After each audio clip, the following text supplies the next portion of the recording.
joining me today for a discussion on PCI DSS 3.2 standards.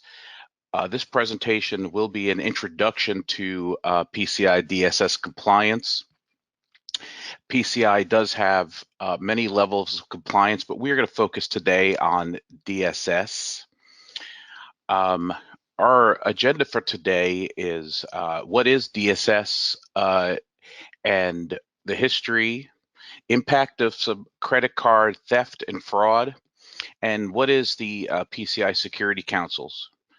Do you have to comply? Is it you? How to govern compliance. And I'm going to get into some common issues that people have run into that over my career I have run into. Now you must be thinking, well, why me? Who am I? Well, I'm a certified information security and technology professional. I have been in technology over 25 years, and I've crossed multiple industries. I've developed extensive leadership and hands-on experience architecting solutions, developing strategies, implementing policies and procedures for mitigating risk of cyber threat, and I manage risk and compliance. Currently, I'm an independent security consultant. I work with a variety of clients providing advisory services, creating strategic plans and audits. Previously, I was Director of Information Security at PepsiCo and Manager of ERP Services at Deloitte & Touche. So I have been around for quite some time. So I'm going to start here with the PCI and the history of PCI. PCI, Security Standards Council, is a global organization, and it involves the promotion of credit card holder data standards and safety across the globe. When you think about PCI, and how it was founded by the big credit cards, Visa, MasterCard, American Express, Discover, and JBL International. When this was found several years ago, basically these big brand credit cards kind of got sick of the breaches that were happening. The credit card companies were designed to take small theft. So somebody takes your card and uses it inappropriately to buy an item. The big credit card companies were set up to handle that kind of fraud. The credit card companies were not set up for the large multi-million-dollar breaches that have been going on. And it is a very, very serious problem. Almost 11 billion records with sensitive information have been breached between 2005 and 2018. So something had to be done about this.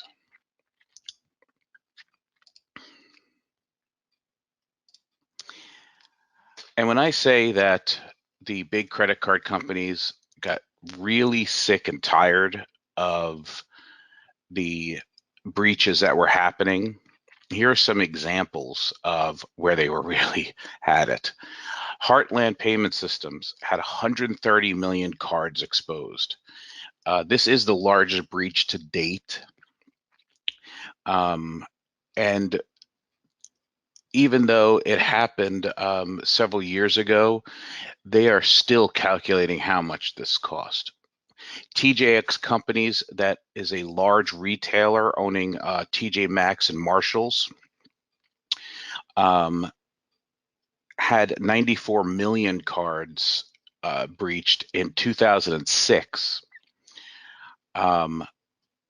This caused a loss to Visa and MasterCard of almost $83 million, spread across multiple countries.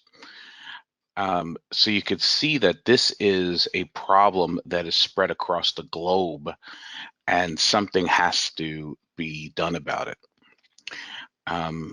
Home Depot lost 56 million cards, and their breach was due to a unique custom-built malware that infected their systems and exposed all their credit card data. And Target, on 2013 Black Friday weekend, was breached and lost 40 million cards. This started getting closer to our time of the breach, where people were not accepting the fact that their credit cards were breached. Not only are the big companies getting sick and tired of the breaches, so are people.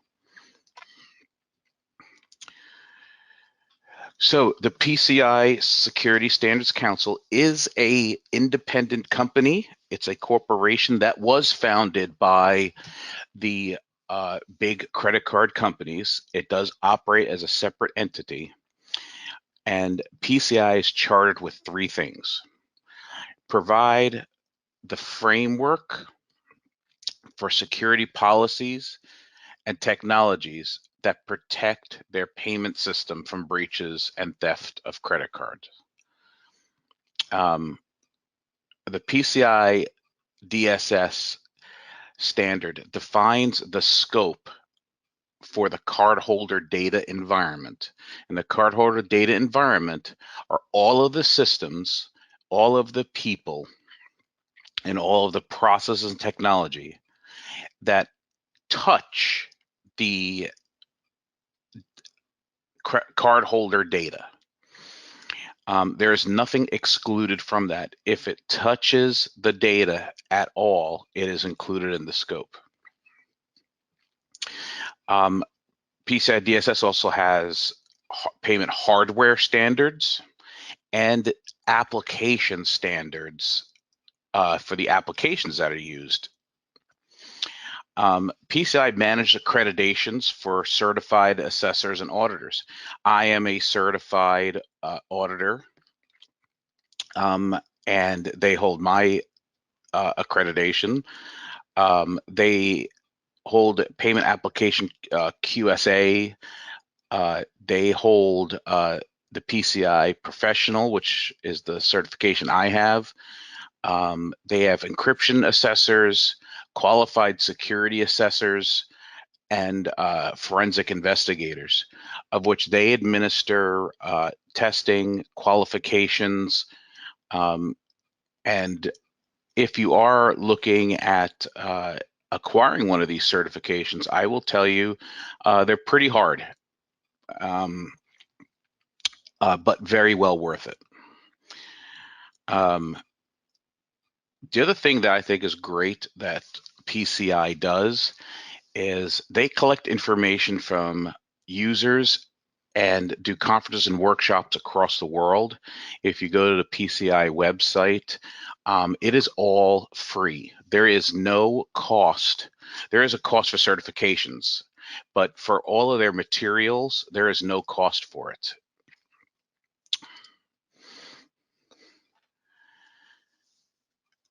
So the Security Standards Council, as I told you before, they provide all the materials for the framework, the tools, the measurements, the support to ensure the safe harboring of credit cards.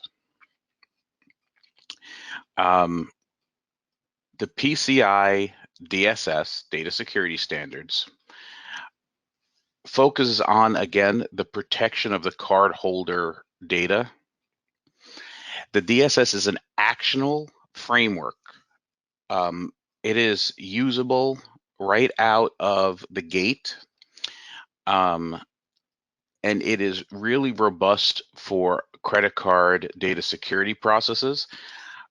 I could tell you that this framework, as we go through it, can be used across most of your business channels. It could be used for setting up a robust security framework for your whole organization. There are 6 major areas and 12 requirements. Of course, the 12 requirements turn into about 300 processes. And when you implement all of those processes, you will see that you have a great framework.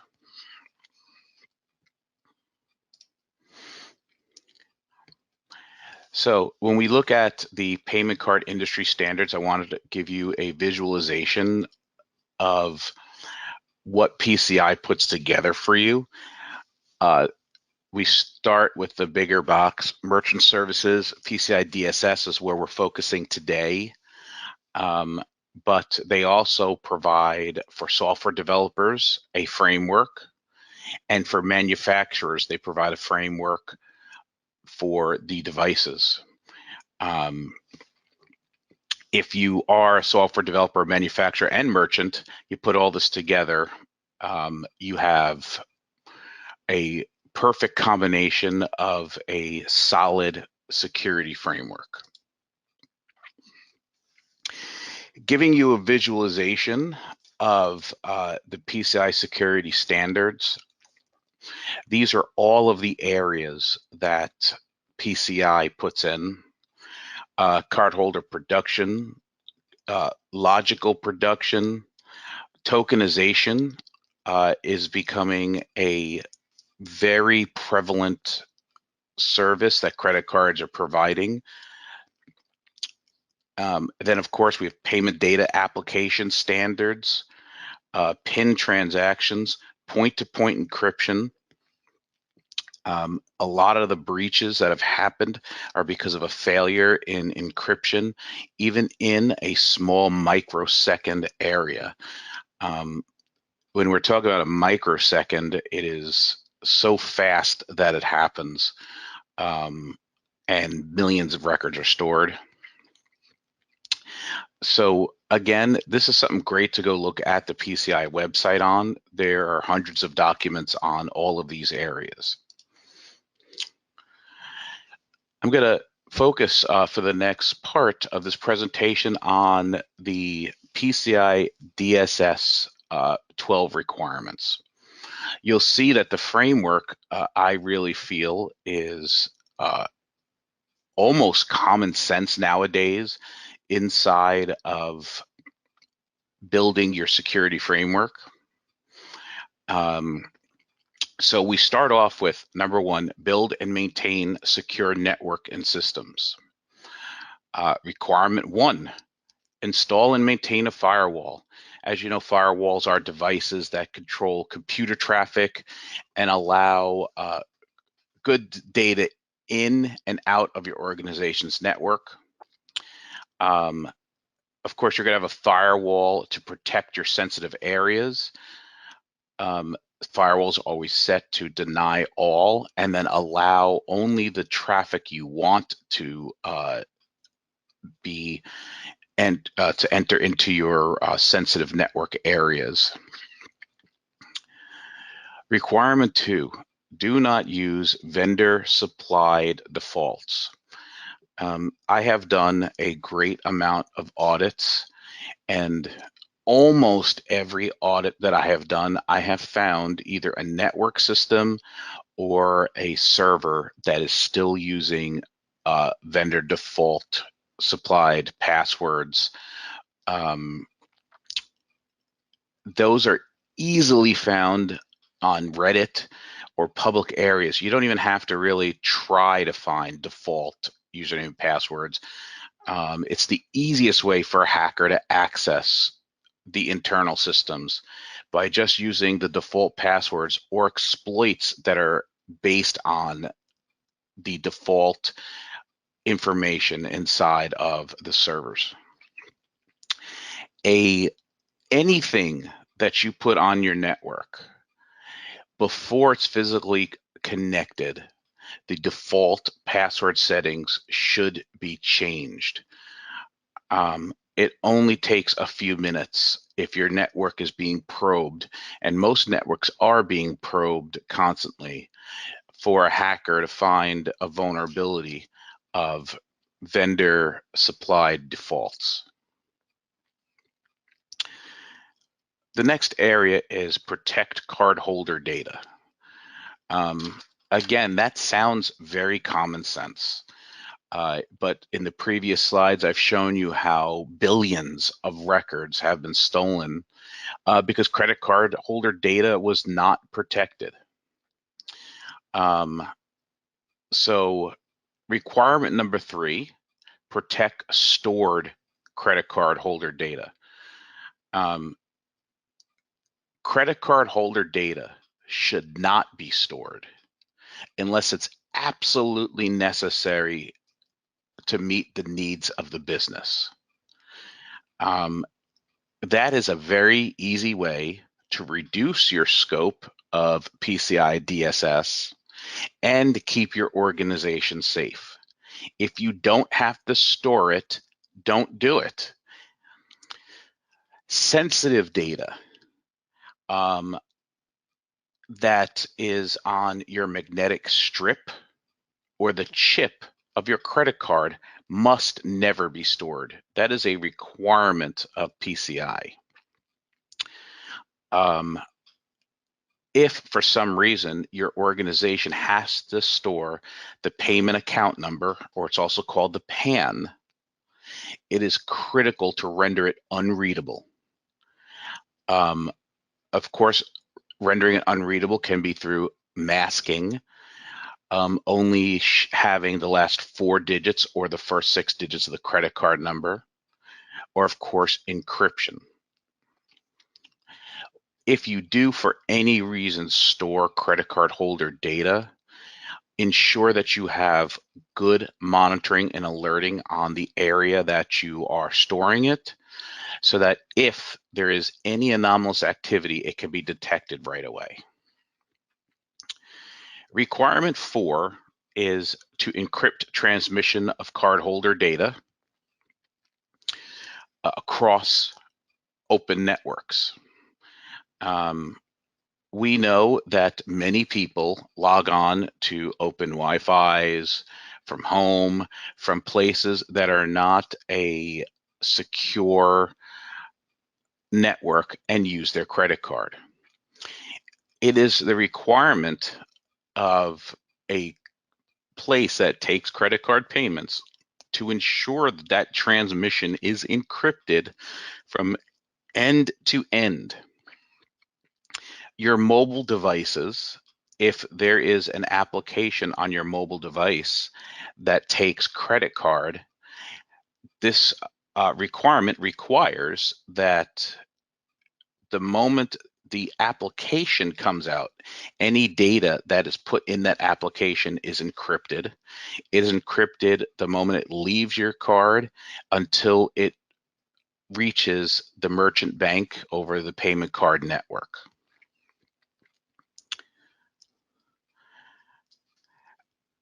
Our next grouping of requirements is maintain a vulnerability management program. Again, I really say a lot of this is common sense to standard frameworks, and it doesn't matter the size of your business, something I'll touch a point on later on who has to comply. Maintaining a vulnerability management system is critical. Protect all systems inside your credit card data environment. Use updated antivirus. Antivirus is a requirement of PCI. We have a lot of folks out there that like to write little virus programs to infiltrate your payment card network. I think we're all familiar with the damage that viruses and ransomwares and everything else can do. So protect all systems. You should scan your credit card data environment with a vulnerability scanner. Store monthly scans. If you are being audited, your QSR, which is a qualified security reviewer would want to see 12 or more consecutive months of vulnerability scans. Now, here's a little tip that I'd like to give you. They are looking for clean vulnerability scans or passing vulnerability scans. It's not just enough to have the scans. You have to have passing scans. Requirement 6, develop and maintain secure systems and applications. All of us, of course, use safe coding methods when we develop our applications. What is the difference between a website and an application? A website contains data to consume, but no transactional methods. So you're just reading off of it. A great example of a website is actually Wikipedia, where there's no transaction that's occurring, but you are just gathering information. But under requirement 7, you have to develop your applications and be trained annually on secure coding and methodology. Requirement 7 is strong access control. And I'll run through this rather quickly here. Restrict access to least privilege and need to know. That is, in every system that you should have strong access controls. Always use least privilege. The day of the super user is over. No one needs access to everything. Requirement 8, authenticate access to every system. Multi-factor authentication these days is critical. Multi-factor is not just having 2 passwords or 2 logons. You look for a ID password and then a token of some sort of logging on. And requirement 9, restrict physical access. Your CDE servers and everything should be in a data center that is in a secure place, that is auditable, that have racks that lock, that have multi-factor authentication to even get into your data center. If someone is able to get onto a physical machine with a console, all of the other requirements we have are gone. Regularly monitor and test networks. Test. So requirement 10, track all testing, keep logs of all mechanisms. Hopefully you have a SIM in place where you're receiving all the logs, but regularly test your network and your data. Regularly test. Your organization will define what regularly test is. If you're a retailer, level 1 retailer, you are going to test probably weekly. If you're a level 3 or 4, you might test monthly or quarterly, but the key is constantly test. And last of their requirements is maintain an information security policy. Again, you might be thinking, yes, this is common sense, but it's not just writing a policy down. It's creating a policy and making sure that all people that are working within your CDE understand the policy and understand their components of the policy. So who has to comply? Well, there are certain levels that have been created for telling you exactly who has to comply and what you have to do. Level 1, the highest, if you're processing over 6 million Visa or MasterCard transactions per year, you must comply with everything that PCI does. You're also required to engage a qualified security auditor and complete an official report of compliance. PCI compliance level 2, 3, and 4 you are required to complete a self-assessment and submit to your your merchant bank. But no matter what level you're at, you are required to complete quarterly network scans.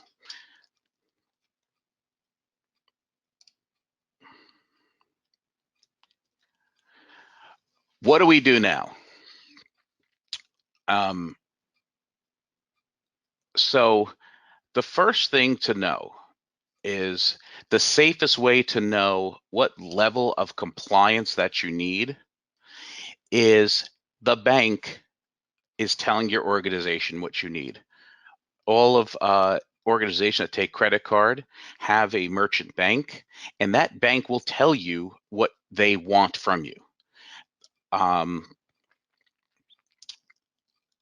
They will tell you what your organization needs to provide in order to attest that they are compliant. What is in scope? Any system that stores, processes, or transmits credit card data, and as I said before, even for a few milliseconds. Any system that is directly connected to your cardholder data environment. You should have a great diagram, mapping, and know every piece of your credit card data environment. You don't want to miss a single piece. Okay, so you find out that, oh, I need to be PCI compliant. What do I do? Where do I start? I have worked with organizations that have never done PCI compliance, have done some PCI compliance. Absolute best thing to do is start with a gap analysis. Where are you now? What changes does the organization need to bring? And where you need to be. From that, create a great action plan. As a hint, if you go to the PCI website, they actually have a pre-made PCI plan that is there for you to use to create your action plan for being PCI compliant. How do we get it done? First one, know all the stakeholders. If I had to stress one piece, it is know the stakeholders. The stakeholders are business, technology, and external entities that have any type of impact on your cardholder data environment. Make sure you involve the business. The IT department, the security department, the audit department cannot do it alone. The business knows how and where cards are used. One point to stress is PCI now requires a charter for services provided. That's a new piece for this year. Identify all the materials that you need. Process those quarterly scans. Process the quarterly scans. Save them. Remember, scans have to be passing. Define and document your scope of your environment. Perform your gap analysis. Set priorities. I have been asked this on several occasions. Why comply? PCI is not a governing agency that requires you to report to them. You report to your bank. If you do not comply, card brands that require PCI to be compliant are you no longer will be able to accept or issue their card brands. Think if you're a big retailer, it's Christmas time and you cannot accept Visa cards. Banks require merchants to be PCI compliant. So the bank will require a merchant to be compliant, not PCI. And merchants should always make sure their third parties are compliant. Let's talk about some common issues. Number one, improper scope. Your scope for PCI requires all of the systems, people, processes, technology to handle cardholder data. The key word there is all.